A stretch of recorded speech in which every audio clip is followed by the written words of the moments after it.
dia, pessoal, e bem-vindos a mais um vídeo de caso criminal. No vídeo de hoje a gente vai falar sobre a Lori Vallow e o Chad Daybell, parte 3. Final, ok? Termina aqui, eu juro. Muito obrigada, Aline Milanes, por ter sugerido essa história. E como sempre, antes de começar, eu tenho que dizer que eu não quero ofender ninguém com o que eu falo nesses vídeos de caso criminal. Eu faço isso por motivos educacionais, para que esses casos fiquem mais conhecidos e esses assuntos sejam mais discutidos. No vídeo de hoje a gente vai falar principalmente sobre religião e morte de crianças, então se você tem gatilho com essas coisas, por favor, tome cuidado. Essa história já é cheia de gatilhos, né? Então vamos lá. Onde nós paramos, Lori e Chad estão presos, Tylee e JJ continuam desaparecidos e as informações não param de aparecer no início de 2020. Todo mundo estava falando desse caso e muita coisa começou a surgir. Um documento escrito pelo Ian, o novo marido da Melanie, sobrinha da Lori, descreve em detalhes essa história de demônios e zumbis. Aparentemente, pessoas podem ser definidas pelos seus níveis de vibração, libido, confiabilidade, luz e escuridão. E tudo isso é calculado matematicamente, é claro. Zumbis, de acordo com Chad Daybell, ok? Tudo isso foi digitado e escrito pelo Ian, mas são palavras do Chad Daybell. Ele criou isso ouvindo os anjos falando com ele, ok? Zumbis eram seres humanos que tiveram a luz removida deles, a força, para dar espaço a um demônio, um espírito ou um verme / lesma. Sim, eles acreditam em seres sobrenaturais, que são lesmas, que controlam pessoas e as transformam em zumbis. O Ian também escreveu que a única maneira de salvar essas pessoas é matando elas, mas os espíritos e as lesmas podem sair desses corpos também por meio de ferimentos, doenças ou situações extremamente traumáticas. Ele também escreve que a Lori e o Chad são seres imunes aos demônios, espíritos e lesmas, coletores de almas, salvadores imortais e que só tem 50 deles no mundo. No mundo todo só tem 50. Essas 50 pessoas especiais passaram por testes e receberam a visita de Deus ao fim desses testes. Eles são líderes de grupos no mundo todo e que o grupo de Rexburg, liderado pelo Chad e pela Lori, é especializado em música e cura. No documento está escrito que a Lori pode se teleportar e que existem portais espirituais por onde ela se teleporta no mundo todo. Ian disse em interrogatório, depois que esse documento foi publicado, né? Ele disse que não sabia no que tinha se metido quando entrou pro grupo, que ele não tinha coragem de ir contra o Chad e a Lori por ter medo de ser assassinado também. Ele usou um gravador oculto a pedido da polícia e disse que tentou conseguir mais detalhes sobre o culto com a Melanie e com outros colegas, mas aparentemente nada de novo surgiu. De acordo com o Ian e de acordo com a polícia, nessas conversas que ele conseguiu gravar, não tem nada de novo, não tem nenhuma informação nova. O Ian, em uma entrevista um tempo depois, eu acho que eu não coloquei aqui no meu roteiro, mas um tempo depois, ele disse que achou que a reação das pessoas era exagerada para o que estava acontecendo e que as pessoas estavam levando isso a sério demais, mas tipo, tem 2 crianças desaparecidas aqui, querido. Você tá falando de zumbis e lesmas que dominam pessoas e não sei o que as pessoas estavam levando a sério demais. Em março de 2020, vários parentes da Lori foram entrevistados para um documentário e novas informações foram publicadas. Colby Ryan, primeiro filho da Lori, disse que ela era uma ótima mãe, muito atenciosa, antes de conhecer o Joseph Ryan, o pai da Tylee. Quando os dois foram morar com ele, tudo mudou. De acordo com Colby, o Joseph abusava sexualmente dele e depois de relatar tudo pra mãe, ele acredita que ela ficou assustada, que ela demorou pra agir porque ela ficou assim em choque, não sabia o que fazer com aquela informação. O Colby também disse que quando o JJ apareceu, né, quando ele foi adotado em 2013, a Lori não estava tão habituada mais a cuidar de uma criança e que ela cuidava dele financeiramente, sabe? Ela dava comida pra ele, ela pagava pela terapia e pela escola e pelo cachorro e etc. Mas que a Tylee foi quem realmente assumiu a posição de mãe do JJ. Era ela que tinha certeza que ele tinha tomado banho, que ele tinha tomado os remédios. Era ela quem ajudava ele a comer. Era ela quem acalmava ele quando eles estavam em um lugar público e ele tinha alguma crise. era sempre a Ty Lee que realmente cuidava dele. Mais documentos foram publicados nesse documentário e mostravam que ainda em 2018, antes mesmo de se casar com Chad Daybell, a Lori pediu para ele analisar os espíritos da sua família, sendo que ele nunca tinha conhecido ninguém da família dela, cara a cara. Mas ele disse que podia viajar espectralmente e ver de longe os espíritos. Ele respondeu por um e-mail com gráficos bem definidos. Primeiro, ele deu as categorias de melhor para pior, mostrando a quantidade de homens e mulheres que estavam nos níveis de luz e escuridão, que definiam se eles eram pessoas boas ou pessoas ruins. O Colby era um nível 3 na categoria luz, ou seja, ele era uma pessoa muito boa. A Ty Lee era um nível 4.1 na categoria escuridão. Ou seja, ela era uma pessoa muito má. De acordo com o Chad, eu não acho que ela fosse uma pessoa má, mas é o Chad que tá escrevendo isso. JJ era um nível 4.1 em luz, ele era muito bom. E o Chad considerava a Lori um ser muito potente de luz, assim, tipo nível 10, assim, muita luz.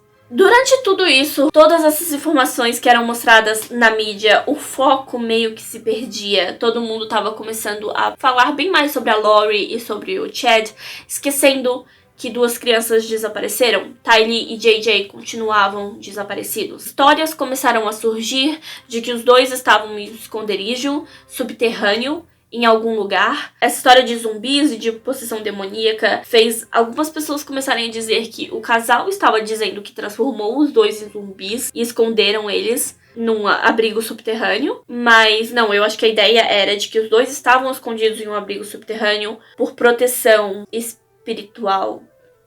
Melanie e Ian contrataram advogados e começaram a dar entrevistas com os seus advogados presentes, ainda insistindo que Ty Lee e JJ estavam vivos e que eles vão voltar para casa logo. Ela diz várias vezes a Melanie, assim como a irmã da Lori, assim como muita gente que deu entrevista, diz que confia na Lori. Não, eu confio nela. Ela é uma boa mãe. Ela só está protegendo seus filhos e os pais biológicos do abuso e não sei o que. Mas ninguém tinha prova de abuso nenhum. Todo mundo ficava dizendo, não, porque eles sofreram abuso com os pais biológicos e eles têm que ser protegidos. Mas ninguém tinha prova do abuso e ninguém tinha prova de que os dois estavam vivos em algum lugar.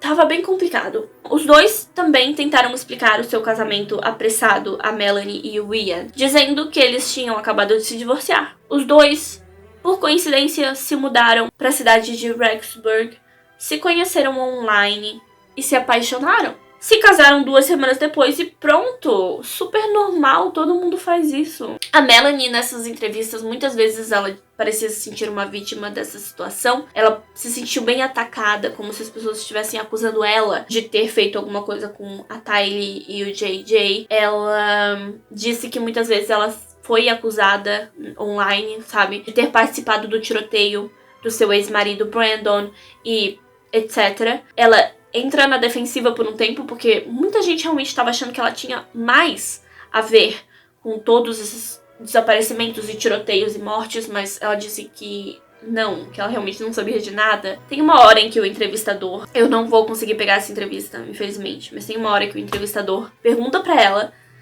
isso foi tudo feito online por causa do vírus, mas ele pergunta pra ela se ela está num culto, se ela está participando de um culto. Nessa hora o advogado muta o microfone, desliga o microfone, conversa com ela, dá uns conselhos ali pra ela rapidinho, liga o microfone novamente e ela fala que acredita na religião Mormon.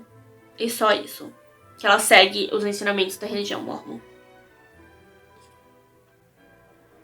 No dia 9 de junho de 2020, ossos humanos foram encontrados no quintal da casa do Chad em Rexburg, em uma área que não havia sido escavada antes. Chad foi preso, acusado de assassinato, ocultação de evidência e cadáveres. Sua fiança também foi decidida como $1 milhão.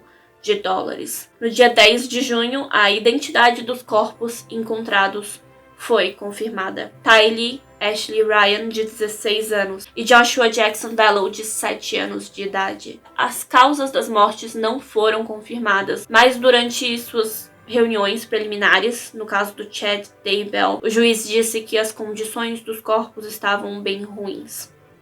Tylee Ryan era uma menina engraçada, forte, independente. Ela tinha um senso de humor sarcástico e divertido. Ela sabia se defender e ela estava animada para começar a faculdade em 2020. Joshua J. Velo era um menino tímido quando estava com pessoas desconhecidas, mas muito apegado à sua família, e ele agia de maneira totalmente diferente em casa. Ele recentemente estava interessado em brincar de cirurgia e gostava muito de ler sobre o corpo humano. Ele também era muito gentil com animais e adorava fotos, adorava câmeras. Vizinhos do Chad disseram que o Chad andava fazendo fogueiras no seu quintal na época do desaparecimento das crianças. Lembrando que a Tammy ainda estava viva quando as crianças desapareceram, muitos acreditam que ela pode ter sido morta por ter testemunhado o assassinato das crianças.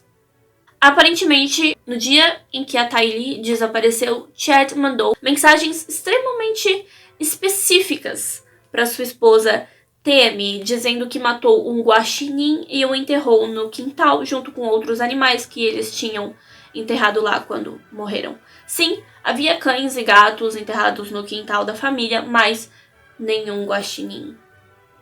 No dia 15 de julho de 2020, Lori Vallow se declarou inocente perante o juiz. No dia 3 de agosto, Chad Daybell teve a sua auditoria preliminar via Zoom Call, e no dia 21 de agosto, também via Zoom, ele se declarou inocente.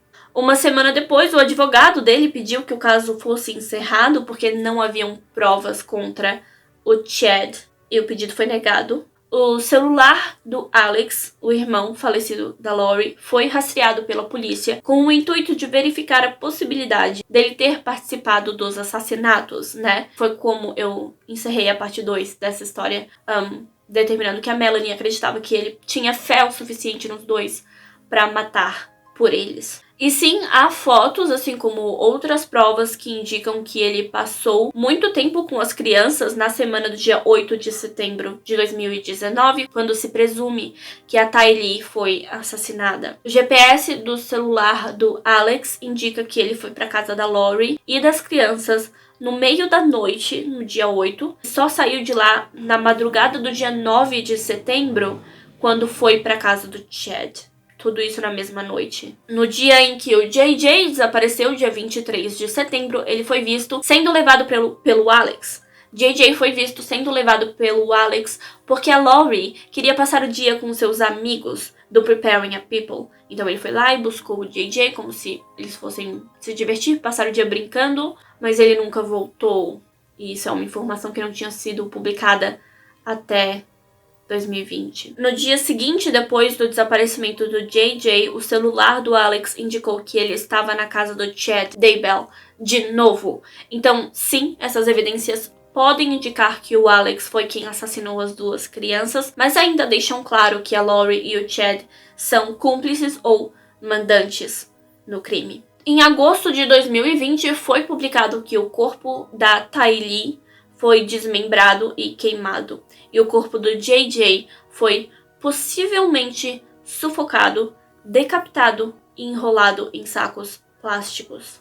No dia 1º de setembro, um pedido foi feito para que Lori e Chad fossem julgados juntos, considerando quão leais os dois estavam sendo um pelo outro, e também que as testemunhas e as vítimas do caso são as mesmas nos dois, né? Então isso aceleraria as coisas. Mas agora parece que um pretende acusar o outro nesse julgamento. E é tudo isso que nós temos até agora, pessoal.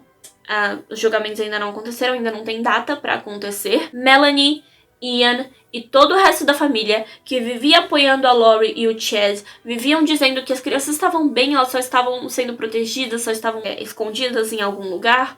Em várias entrevistas, não, mas tá tudo bem, eu sei, eu confio neles. E agora que os dois foram presos e os corpos foram encontrados, todas essas pessoas simplesmente sumiram da mídia. Não apareceram mais, não estão postando nada em rede social, não estão mais, sumiram.